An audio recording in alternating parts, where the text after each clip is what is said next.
ஒரு scientist case study பண்ணுறக்காக ஆப்பிரிக்காவில் இருக்கிற ஒரு ட்ரைப் கம்யூனிட்டி கிட்ட போகிறாரு.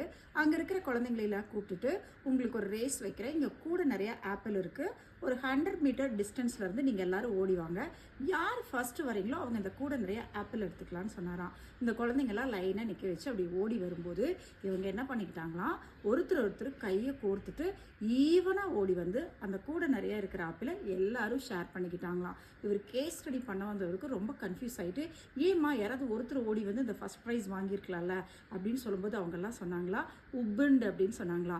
ஆப்பிரிக்காவில் உபுண்ட் அப்படின்னு சொன்னால், நான் ஜெயிச்சுட்டு மற்றவங்களை எப்படி துக்கப்பட வைப்பேன் அப்படின்னு சொல்லிட்டு அவங்க சொன்னாங்களா, என்னுடைய மகிழ்ச்சி வந்து மற்றவருடைய மகிழ்ச்சியில் இருக்குது அப்படின்னு பைபிள் அழகாக சொல்லியிருக்கு.